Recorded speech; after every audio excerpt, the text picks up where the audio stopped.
ராதே கிருஷ்ணா, வணக்கம். நான் உங்கள் சிக்கியம்மா பேசுகிறேன். தேனை தேடி ஒரு பயணம், திருவாசகம் என்னும் தேனில் இன்றைக்கி நம்ம என்ன பார்க்க போகிறோம்னாக்கா, திருசதகம் அப்படிங்கிறதுல அனுபோக சுத்தியை பற்றி பார்க்க போகிறோம். அனுபோக சுத்தினா என்ன அப்படின்னாக்கா, நம்மளுடைய ஆத்மாவை சுத்தம் பண்ணோம்ல, அதாவது மனசில் எந்த விதமான எண்ணமும் இல்லாமல் அதில் கடவுளை மட்டுமே வச்சு பூஜை செய்யணும். அந்த கடவுளை வச்சு பூஜை செய்கிறதுல நம்ம அதை எப்படி அனுபவிக்கிறோம் அப்படிங்கிறது தான் அனுபோக சுத்தி. இதில் மாணிக்கவாசகர் என்ன சொல்கிறாரு அப்படின்னாக்கா, ஈசனே, என்னுடைய தலைவா, பெருமை வாய்ந்த என் தந்தையே, என்னுடைய பிறவி நோயவே நீ போக்கிட்ட, சிதம்பரத்தின் செழுஞ்சுடர் நீ, உடல் உணர்ச்சியில் கிடந்த எனக்கு பரபோதம் அடைய வச்சுட்ட. உன்னை விட்டுட்டு இந்த மனசு வேறு எதையோ நினைக்கிறது. இதுக்கு நான் என்ன தான் செய்கிறதுனே எனக்கு ஒன்றுமே புரிய மாட்டேங்குது. அஞ்ஞான இருளை அகற்றுறதுல நீ பெரிய போர் வீரர். அந்த பெரிய செயலை நீ செய்கிறத கூட புரிஞ்சிக்காத அறிவிலியாக நான் இருக்கேன். ஞான சுரூபியானவனையே வணங்கவே மாட்டேங்கிறேன். இந்த உடம்பை பற்றினா மட்டுமே, இந்த உடம்பு சுகத்தை பற்றி மட்டுமே நான் யோசிச்சுக்கிட்டே இருக்கிறேன். பொய்யா இருக்கிற இந்த உடல் பற்றை அழிச்சிட்டு மெய்ப்பொருளாகிய உன்னையை மட்டுமே வணங்குற சான்றோர்கள் எத்தனையோ பேர்த்த நான் பார்த்துருக்கேன், கேட்டிருக்கேன். ஆனாலும் இந்த உடம்பு என்ன பண்ணுது, அந்த முனைவே நினச்சிக்கிட்டு இருக்க மாட்டேங்குதே. நான் என்ன தான் பண்ணுவேன்? அஞ்ஞான இருளை போக்குதல் அப்படிங்கிற அந்த போரில் நீ ஆண் சிங்கமாக இருக்க, அருள் புரிதல் பொருட்டு பரமார்த்திக பெருநிலையில் இருக்க. அப்படி இருந்துமே சிறுநிலையில் இருக்க எனக்கு உன்னுடைய அருளை காமிச்ச அவத்தால் பக்குவம் அடைஞ்ச அன்பர்கள் எல்லாம் உன் அருளை பெறுறதையே நான் பார்த்துருக்கேன். ஆனாலும் அப்படி பார்த்தும் நான் கண்ணில்லாதவன் மாதிரியே இருக்கேனே. இப்படி இருக்கிற இந்த உயிரை வச்சுக்கிட்டு நான் என்ன பண்ணுறது? அதுக்கு பேசாத நான் இந்த உயிரையே திறந்துடலாம். பெரிய முனிவர்கள் பலர் உடல் உணர்வை கடந்துட்டு உன்னுடைய தரிசனத்துக்காக அப்படியே வாடி வதங்கி நெடுநாள் தவம் செய்கிறாங்க.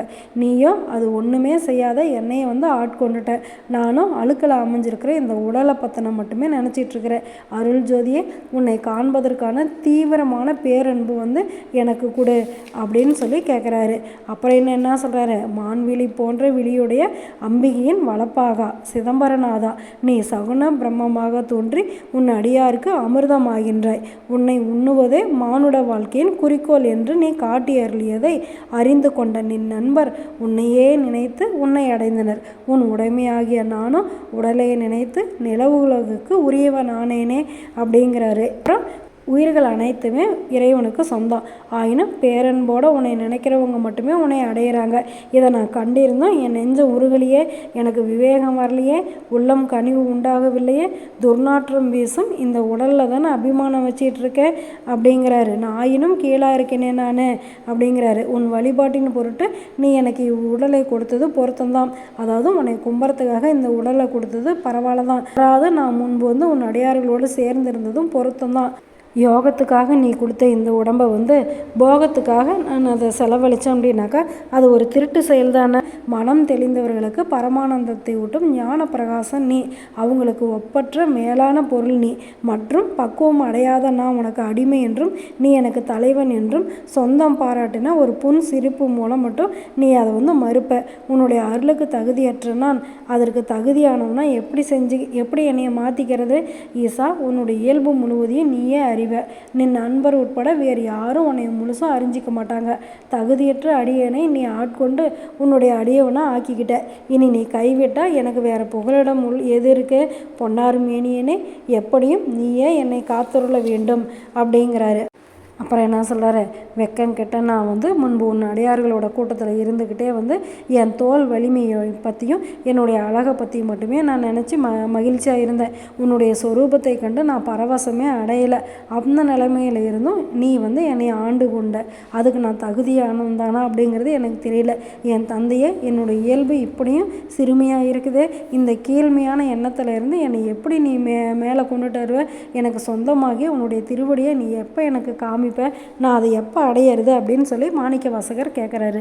இதை பார்க்கும்போது ஒரு தாய் ஒரு குழந்தைகிட்ட கோச்சிக்கிற மாதிரியே இருக்குதுன்னு. குழந்தை நல்லா சொன்ன பேச்சு கேட்டுக்கிச்சு அப்படின்னாக்கா நல்ல குழந்தை அப்படிங்கிறோம். சொன்ன பேச்சு கேட்கலாம் அம்மா என்ன சொல்கிறாங்க, திட்டுறாங்க. ஆனால் நாம் என்ன பண்ணுவோம்? சிவபெருமானை நம்மளுடைய குழந்தையாக மாற்றிக்குவோம். ஏன் அப்படின்னாக்கா, ஒரு தாய் 100 பேர் இருந்தாலும் அந்த குழந்தைய தூங்க வைக்கணும் அப்படின்னாக்கா எந்த விதமான கூச்சமோ வெக்கமோ படாமல் பாட்டு பாடி தூங்க வைப்பாங்க. அதே மாதிரி அந்த குழந்தைக்கு ஒரு உடம்பு சரியில்லை அப்படின்னாலும் இருந்தாலுமே, எத்தனை பேர் இருந்தாலுமே, யாரை பற்றின சிந்தனையும் இல்லாத அவங்க எப்போவுமே குழந்தையோட நலனில் மட்டும்தான் கவனமாக இருப்பாங்க. குழந்தைக்கு சீக்கிரம் உடம்பு சரியாயிடணும் அப்படிங்கிற வேண்டுதல் மட்டும்தான் அவங்கக்கிட்ட இருக்கும். சிவபெருமானை நாமளும் நம்மளுடைய குழந்தையா மாற்றிக்கிட்டோம் அப்படின்னாக்கா நம்மளுடைய நினப்பு எப்போவுமே எப்படி இருக்கும், சிவபெருமானை பற்றி மட்டும்தான் இருக்கும். அதுவும் அழகான சுட்டி குழந்தையா மாற்றிடலாமா? Okay, bye. ராதே கிருஷ்ணா.